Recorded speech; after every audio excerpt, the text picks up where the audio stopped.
My own family tried to leave me with nothing on our vacation. They thought it would be funny, a way to put me in my place. They imagined me, Lauren, trailing after them, a sad little shadow begging for scraps of comfort.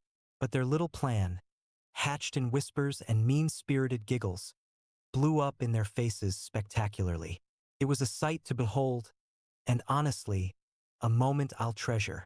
Hi, I'm Lauren, and this is the story of how my family tried to humiliate me on what was supposed to be a joyful getaway, but ended up being the ones left completely stunned, their jaws practically sweeping the polished resort floor. It started with a simple enough invitation, dropped into our family group chat like a casual thought, though I now know it was anything but family bonding trip. My mother, Nancy, had announced with a string of sunshine emojis, a week at the Sunstone Shores Resort, a place famed for its turquoise waters and sugar sand beaches. All expenses paid, supposedly. My father, Greg, chimed in quickly with his usual thumbs up and party popper emojis, always eager to go along with Mom's plans, especially if they promised some relaxation for him. My sister, Tiffany, added her contribution a few hours later, a dry, "Can't wait to bond." The italics were practically audible, I'll admit. I was a little surprised, pleasantly so, at first. Family trips had become less frequent over the years, especially since I'd moved to the city and carved out my own career path.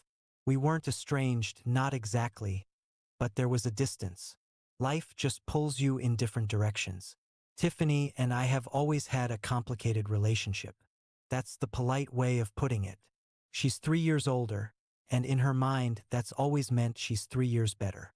Better at school, more popular, the one who got married first, the one whose life seemed to follow the perfect pre-approved script.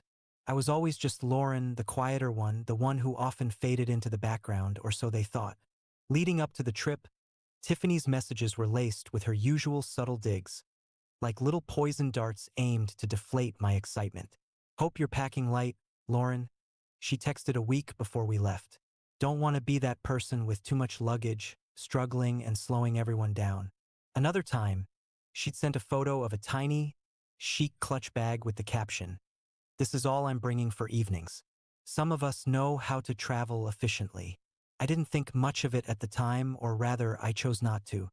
Maybe she was just being her usual snarky self, trying to get a rise out of me. I packed my usual amount of clothes, a mix of casual beachwear and a few nicer outfits for dinners. I was genuinely looking forward to a week of sun and relaxation, even if it meant navigating the familiar minefield of my family's dynamics. The day of the flight arrived, a bright, clear morning. Everything seemed normal. We met at the airport, the usual slightly chaotic energy of a family gathering. My dad fussed over the luggage tags. My mom checked her list a dozen times. Tiffany made a comment about my sensible walking shoes versus her fashionable and probably painful airport heels. We went through security, boarded the plane, and settled in for the flight.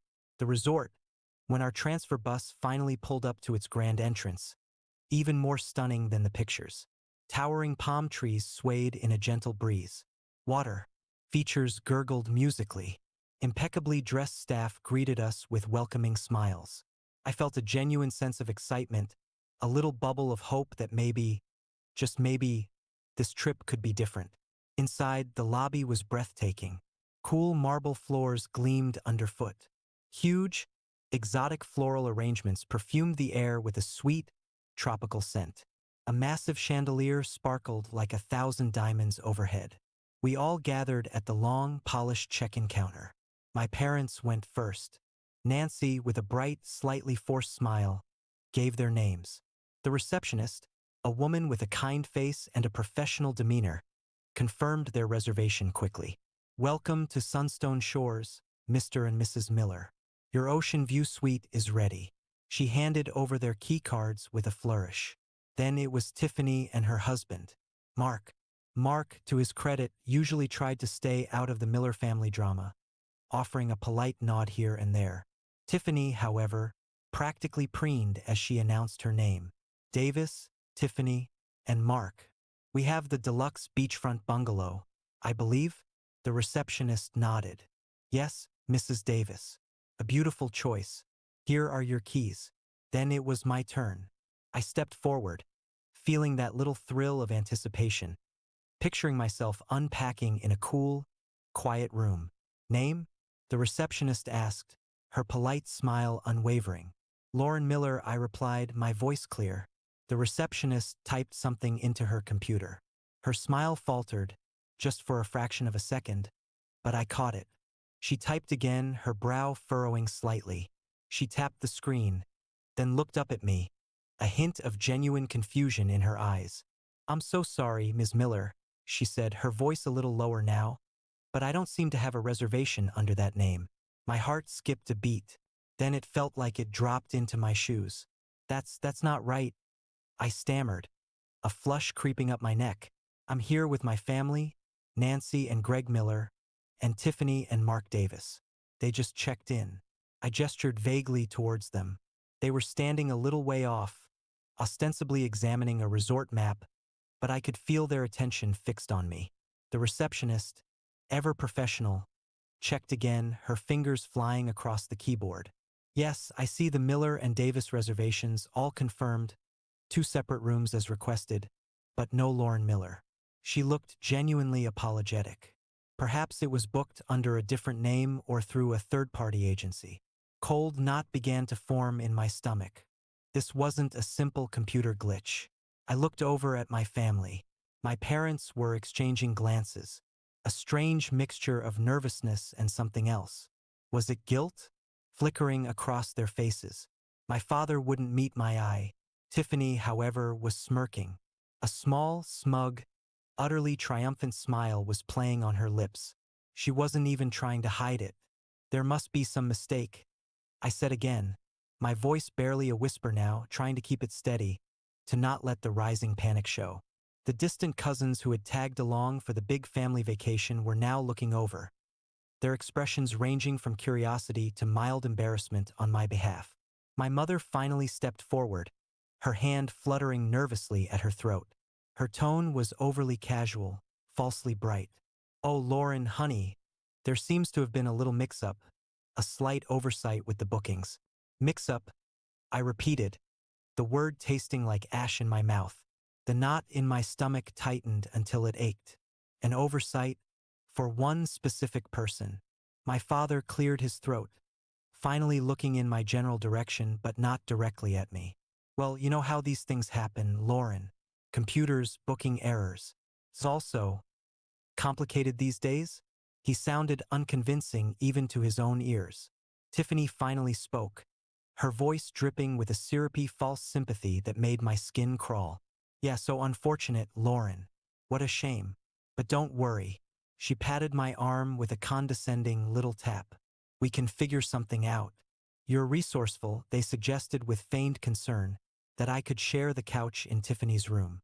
A pull-out sofa, probably lumpy and shorter than I was, squeezed into the living area of her and Mark's deluxe bungalow. Or even better, my mother offered, her eyes darting away.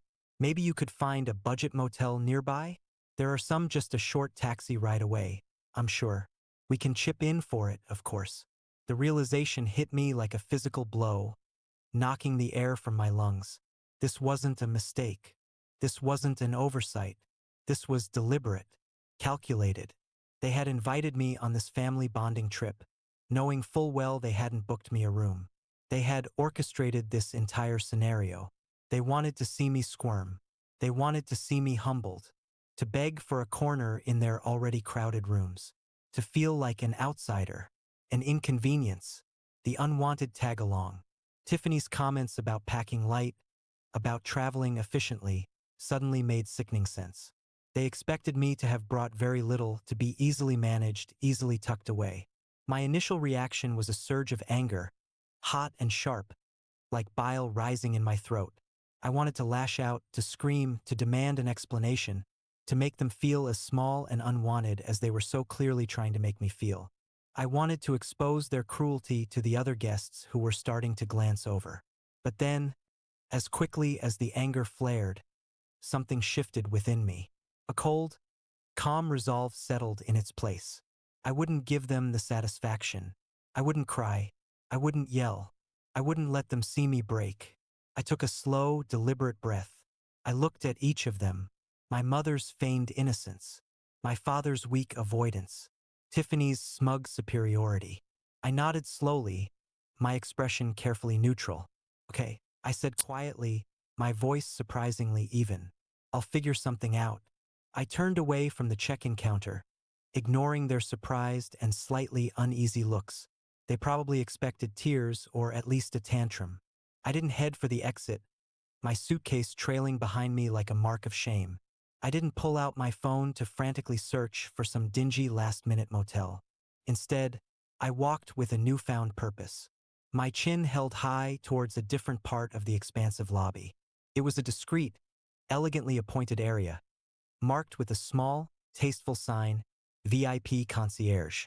What my family didn't know, what they couldn't possibly have conceived in their narrow little world, was that my life had changed significantly in the past year.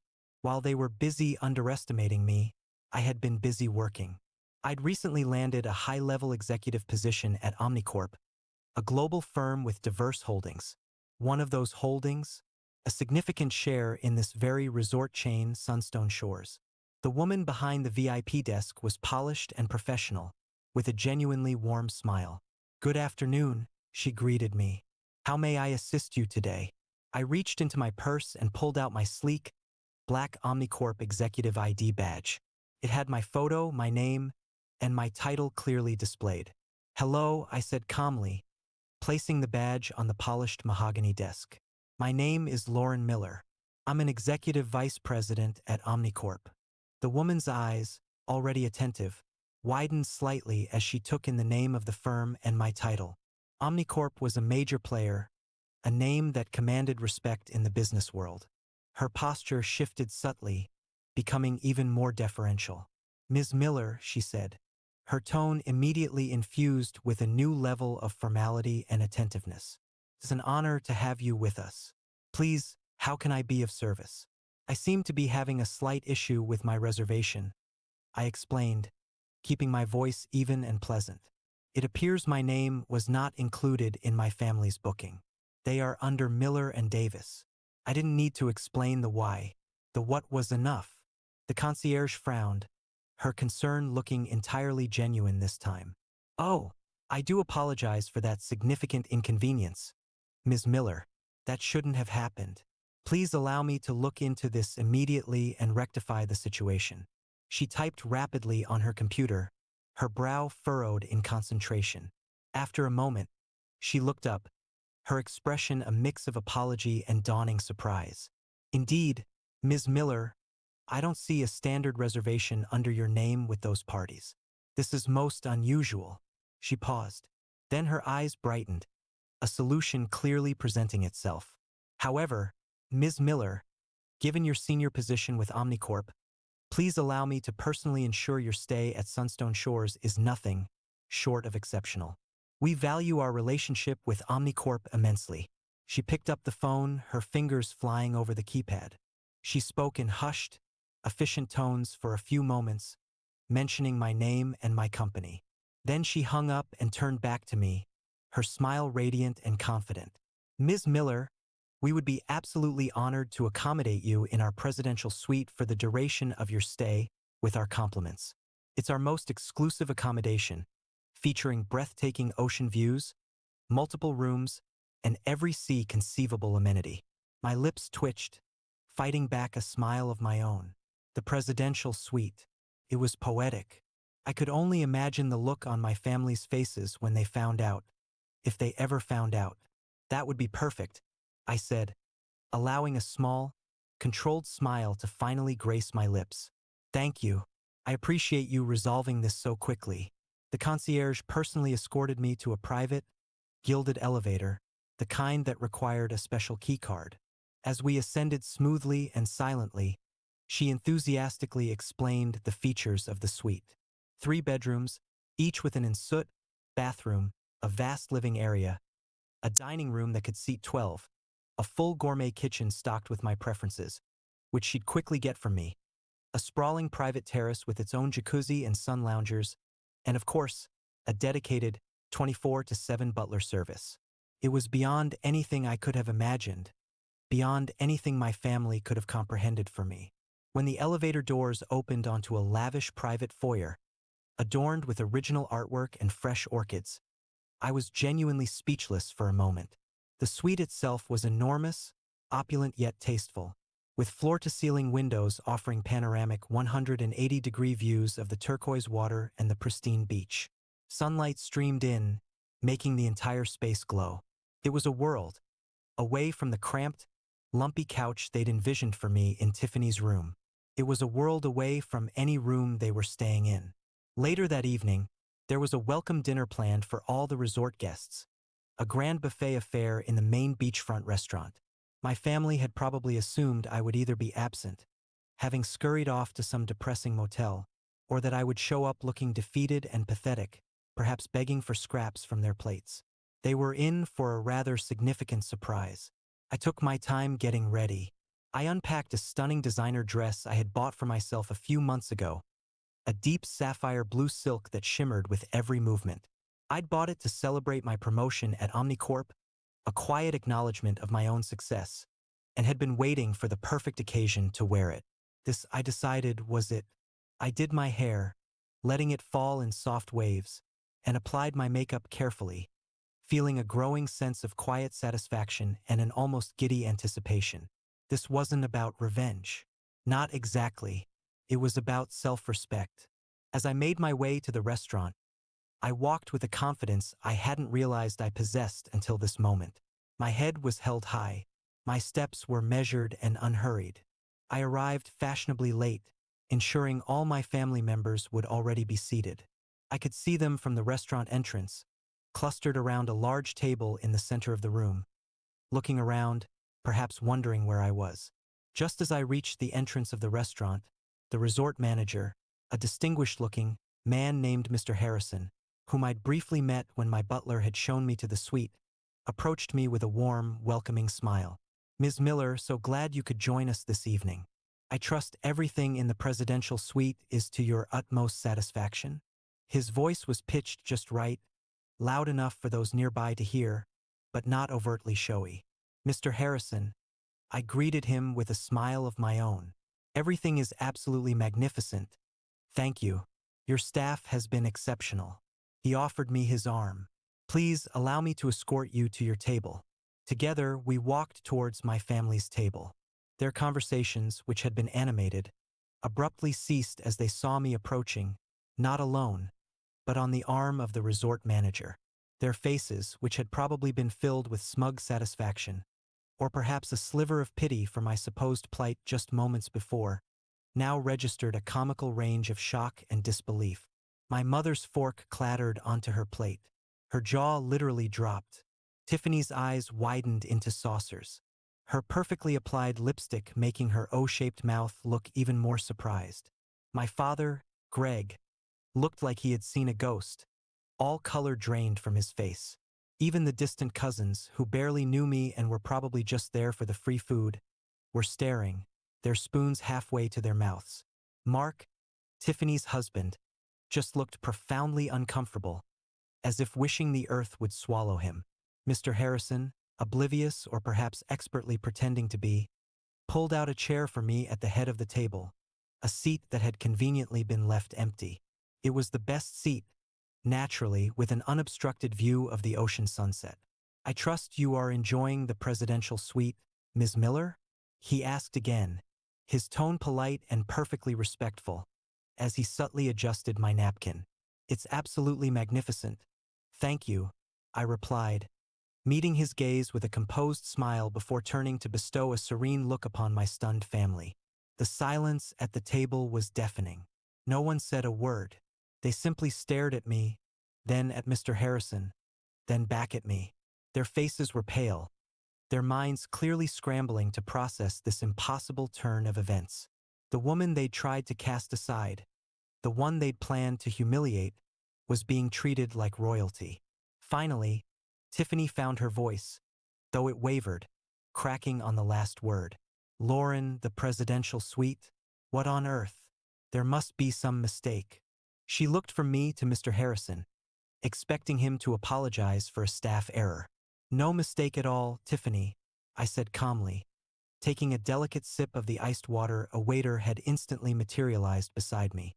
It seems my company, Omnicorp, has certain privileges and partnerships at this resort. They like to take good care of their executives. I gave a small, almost imperceptible nod to Mr. Harrison, who then excused himself politely to attend to other guests, leaving me alone with my shell-shocked relatives. The silence at our table returned, thick with unspoken questions, resentment, and a heavy dose of awkwardness. My mother eventually broke it, her voice strained and unnaturally high-pitched. "Lauren, honey, we had no idea about your job being so important. Didn't realize what, Mom?" I asked, my tone deceptively sweet, but with an underlying edge of steel they couldn't miss. Didn't realize I might have connections?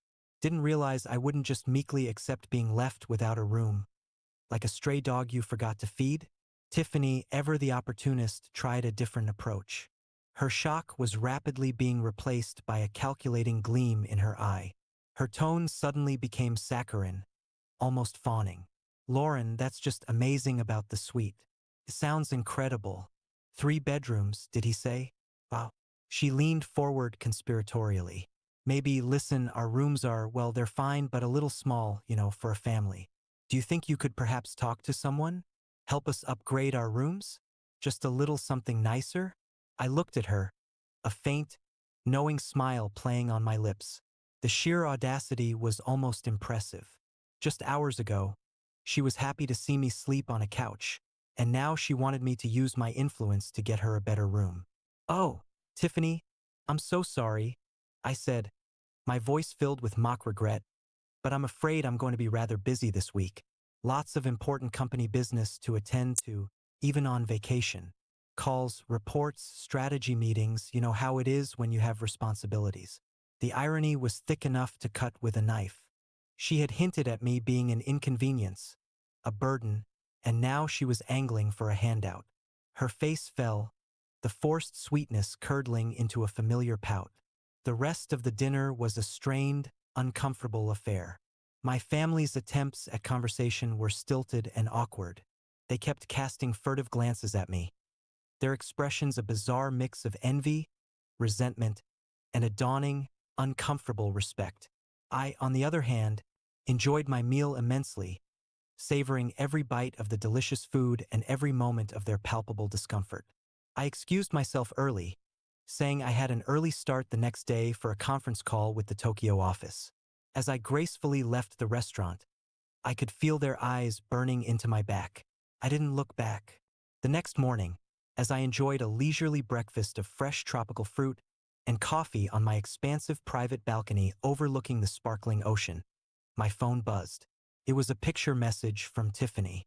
It showed her, my parents, and Mark crammed onto their small, standard-issue balcony, looking rather glum.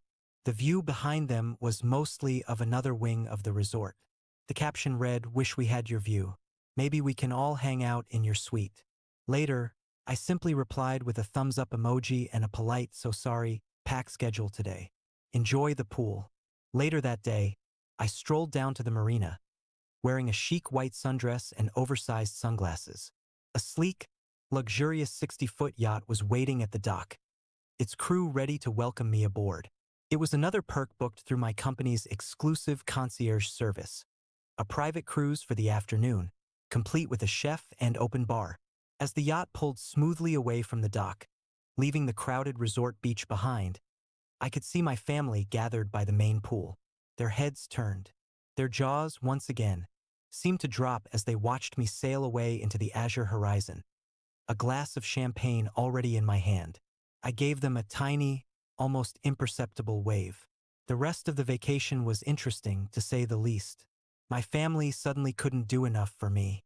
They showered me with forced compliments.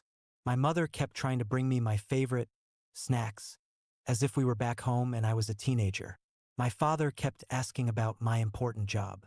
Tiffany even offered to do my laundry, an offer so out of character it was laughable. They extended countless invitations to join their activities, their tone now tinged with a desperate eagerness. But the dynamic had irrevocably shifted. They knew I wasn't the same Lauren they had tried to exclude and belittle. They had underestimated me profoundly, and they were now scrambling to deal with the consequences of their actions and, more importantly, the reality of my success. I enjoyed my time at the resort, indulging in the luxurious amenities of the presidential suite and the stunning surroundings. I accepted a few of their invitations, maintaining a polite but consciously distant demeanor. I didn't rub their faces in my good fortune. There was no need. The presidential suite, the yacht, the deferential treatment from the staff, it all spoke for itself, far more eloquently than any words I could have uttered. But I also didn't. Pretend that their initial actions hadn't happened, hadn't hurt, hadn't revealed a disappointing truth about their character. The trip eventually ended, and we all flew home. Nothing explicit was ever said about the room situation, not after that first disastrous dinner, but the unspoken understanding hung heavy in the air between us. They knew they had messed up. They knew they had revealed a side of themselves that was petty, cruel, and frankly foolish. They had tried to play a power game and had lost spectacularly. Looking back, I don't feel anger anymore. That burned out pretty quickly, replaced by something far more satisfying. I feel a sense of quiet vindication, a profound rightness. They tried to humiliate me, to make me feel small and insignificant, but they only ended up humiliating themselves and revealing their own insecurities. They thought they were showing me my place, but in doing so, they discovered that I had built a place for myself they hadn't even dreamed of, a place far beyond their limited imaginations. Sometimes the best revenge isn't shouting or arguing, or trying to make someone feel as bad as they made you feel. Sometimes, it's simply showing them, through your actions, through your quiet success and unshakable composure, that their attempts to bring you down have utterly failed. And sometimes the most powerful, the most elegant response is a silent one, planned in an instant and perfectly, beautifully executed.